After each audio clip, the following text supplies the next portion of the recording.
चलिए आइए अब हम लोग पढ़ते हैं प्रोसेस ऑफ कंट्रोल, किस तरह से कंट्रोल किया जाता है वो देखिए। The process of control consist of various steps. Look at the following example. अब देखिए जो हम लोग कंट्रोलिंग करते हैं उसका जो तरीका है उसमें बहुत सारे स्टेप्स होते हैं। आइए हम लोग एक एग्जाम्पल देखते हैं। Ram is employed in a garment manufacturing company. मान लीजिए राम नाम का कोई व्यक्ति है जो कि एक मैन्युफैक्चरिंग कंपनी में काम कर रहा है। ये क्या चीज का मैन्युफैक्चरिंग कंपनी है? गारमेंट्स मैन्युफैक्चरिंग का। His job is that of sewing trouser. उसका काम क्या है? ट्राउजर्स को सिलना। His supervisors specifies that he should sew 20 trousers in a day. उसका जो सुपरवाइजर है वो उसको बोलता है कि एक दिन में उसको 20 ट्राउजर्स सिलना पड़ेगा। This is the first step of control process, that is fixation of standards. तो ये क्या है? ये सबसे पहला स्टेप है कंट्रोल प्रोसेस का। इसमें हम लोग क्या कर रहे हैं? स्टैंडर्ड फिक्स कर रहे हैं। स्टैंडर्ड मतलब कितना काम आपको करना है ये हम लोग फिक्स कर रहे हैं।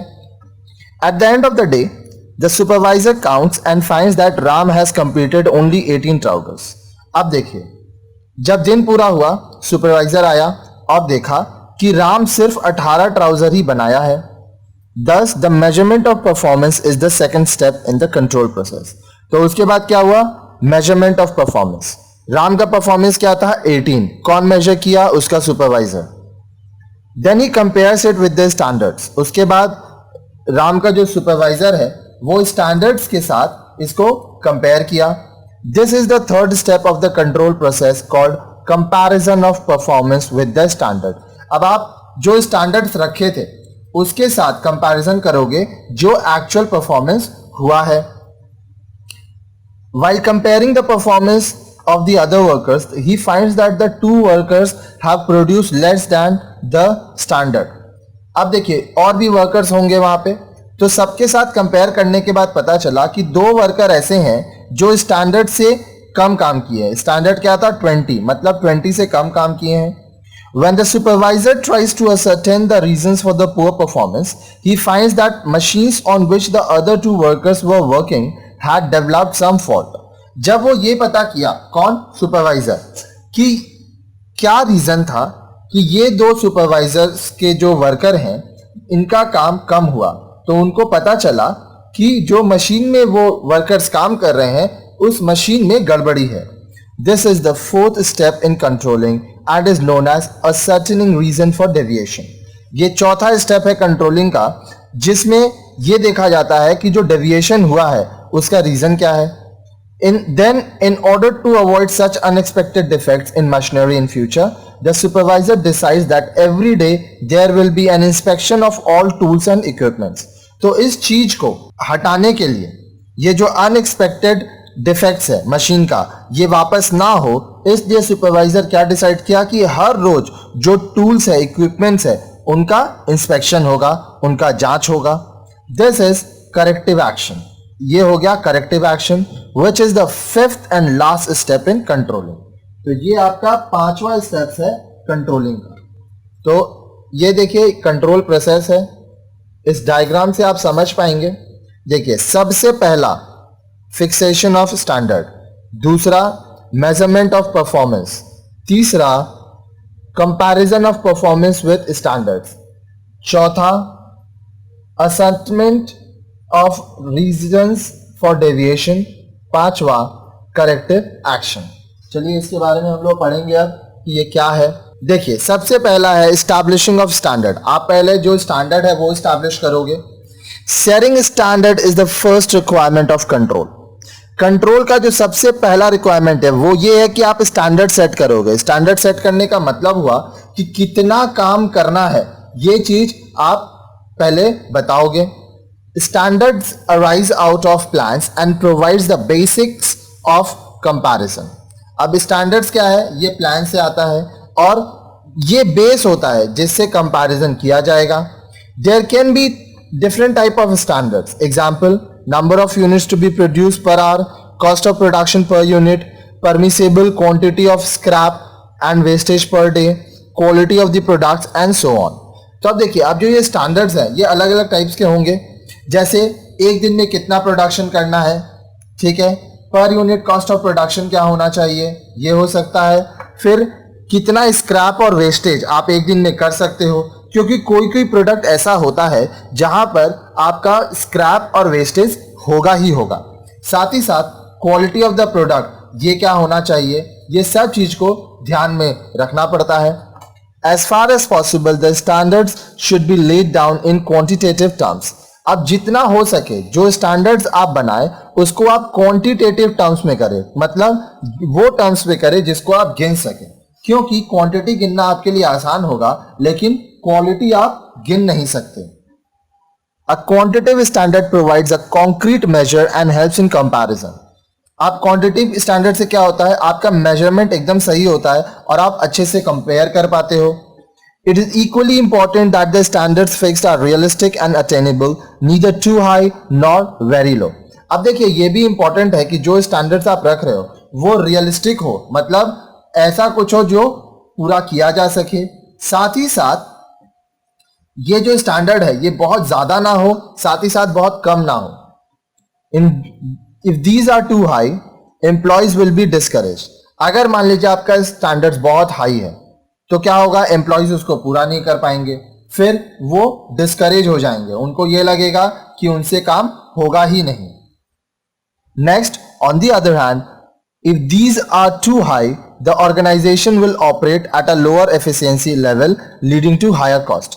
अब मान लीजिए बहुत ज्यादा लो है, अगर आपका जो प्रोडक्शन कैपेसिटी है या जो आप काम कर सकते हो इससे बहुत कम काम आप अपने एम्प्लॉयज को दिए हो, तो इससे क्या होगा कि आपका जो एफिशिएंसी लेवल है वो कम हो जाएगा और आपका कॉस्ट बढ़ जाएगा प्रोडक्शन का, और ऑपरेटिंग कॉस्ट बढ़ जाएगा जिससे कंपनी का नुकसान होगा।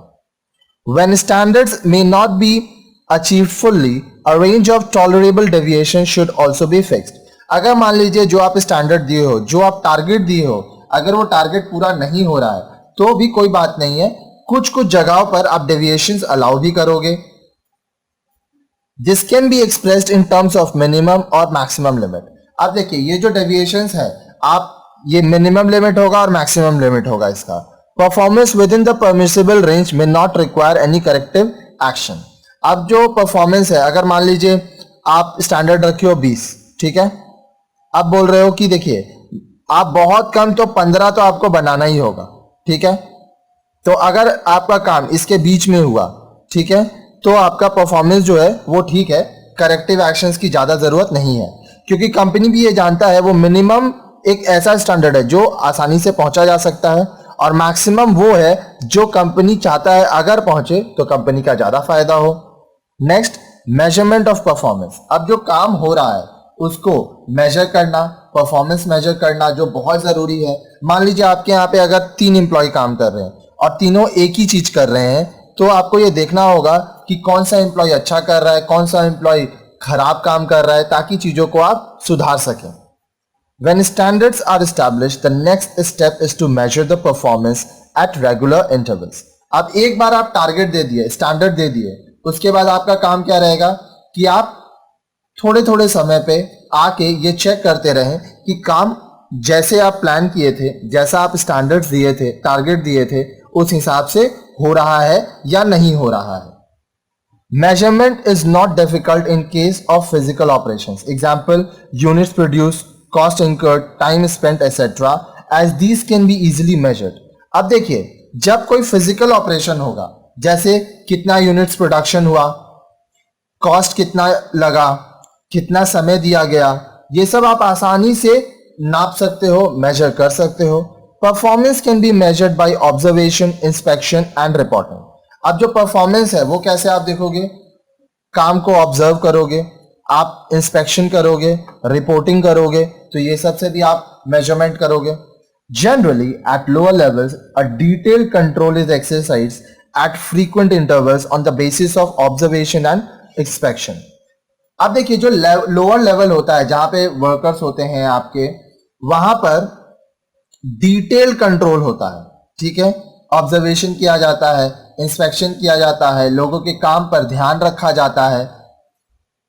For higher levels of management reports are prepared at regular intervals. अब जैसे जैसे मैनेजमेंट हायर लेवल पे जाएगा तो क्या होगा वहां पे, मान लीजिए पर मंथ हो गया या क्वार्टरली हो गया या हाफ ईयरली हो गया, आप रिपोर्ट्स देते हो.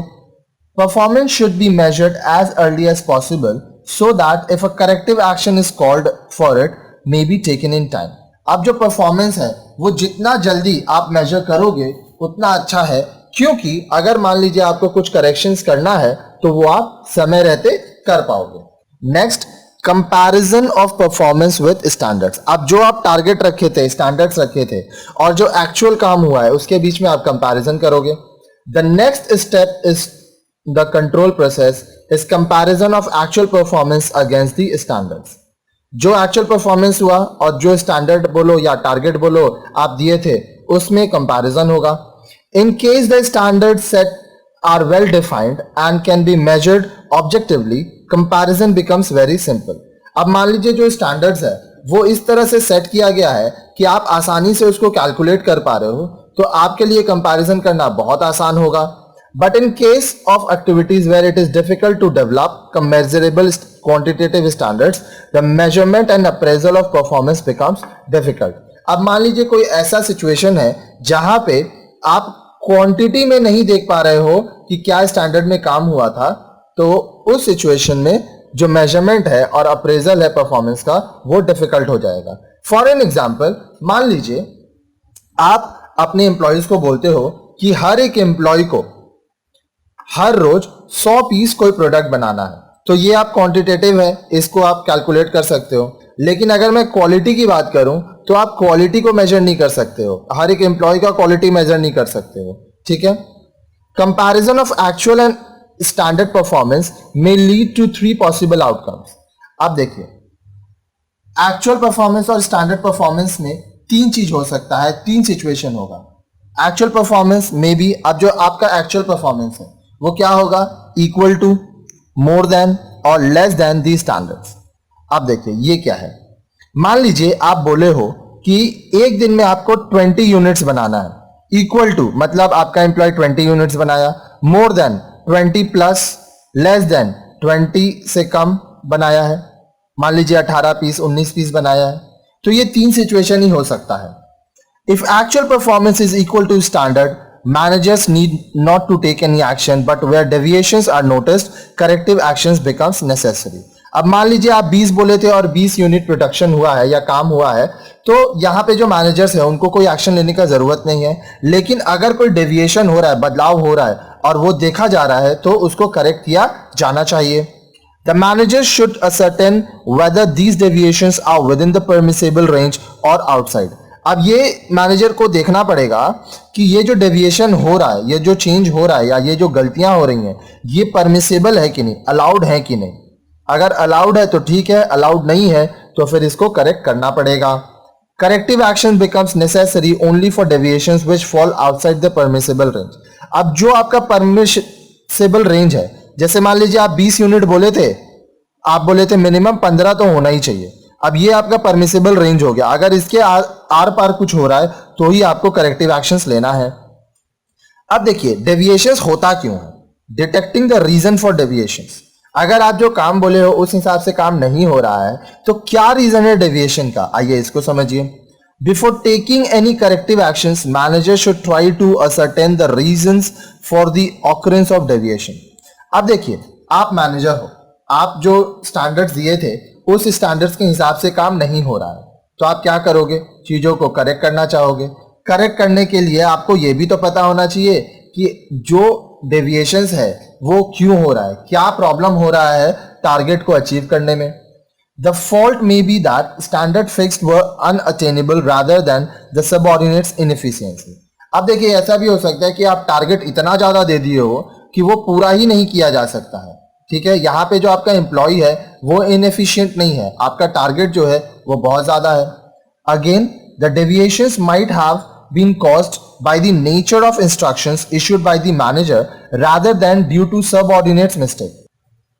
अब मान लीजिए ऐसा भी हो सकता है कि जो मैनेजर है वो इंस्ट्रक्शन सही से नहीं दिया हो, तो हर समय जो एम्प्लॉय है उसका ही गलती हो ये जरूरी नहीं है. Hence it is essential that the reasons which cause the deviation be ascertained to determine the appropriate corrective action. तो इसलिए जरूरी है कि पहले जाना जाए कि क्या रीजन था जिसके वजह से डेविएशन हुआ है, चीजें जैसे प्लान की गई थी उस हिसाब से नहीं हुई है, ताकि जो करेक्शन है वो किया जा सके। टेकिंग करेक्टिव एक्शन, अब आप चीजों को करेक्ट करोगे। एक बार आपको पता चल गया कि हाँ कहां पर गलती हो रही थी तो उसको आप सही करोगे। Once the cause for deviation becomes known, the next step is to go in for correction action, which may involve revision of standards, changing the methods of selection and training of workers, or providing better motivation. एक बार आपको ये पता चल गया कि deviations क्यों हो रहा था, तो नेक्स्ट स्टेप क्या है, आप एक्शंस जो आपका है आप उसको करेक्ट करोगे, चीजों को सही करोगे। अब ये कैसे हो सकता है कि आप नया टारगेट दो, ये भी हो सकता है कि जो सिलेक्शन मेथड है वो आप चेंज करोगे, ये भी हो सकता है कि आप वर्कर्स को आपको ट्रेनिंग देना होगा या उनको और मोटिवेट करना पड़ेगा काम करने के लिए। As stated earlier, manager should concentrate only on major deviations. जैसे कि पहला बताया जा चुका है कि जो मैनेजर्स होते हैं वो सिर्फ महत्वपूर्ण बदलाव और डेविएशंस को ही ध्यान देंगे। The minor deviations, that is deviations with in permissible range, should not be cause of anxiety. अब जो माइनर डेविएशंस है, मान लीजिए आप कुछ रेंज बनाए हो कि हाँ कम से कम इतना, मैक्सिमम इतना, या जो चीजें आपको पहले से लगती है कि हाँ ये पॉसिबल डेविएशंस है, अगर वो सब हो रहा है तो इस पे आपको ज्यादा ध्यान नहीं देना है, इस पे आपको ज्यादा चिंतित नहीं होना है। The rectification of deviation from these standards should be undertaken promptly so that future losses are avoided. आप देखिए जो रेक्टिफिकेशन है डेविएशन का वो अच्छे से होना चाहिए ताकि भविष्य में आपका नुकसान ना हो। ये ध्यान रखिएगा, अगर आपके यहाँ जो काम हो रहा है वो सही से नहीं हो रहा है, उसमें गलतियां हो रही हैं, तो आपका नुकसान होगा। इसलिए आप जब भी अपने एम्प्लॉयज से काम करवाएं तो ये ध्यान रखें कि आप उनको अच्छे से कंट्रोल करें, और आप अगर अच्छे से कंट्रोल करोगे तो ही अच्छे से काम होगा और आपका फायदा होगा।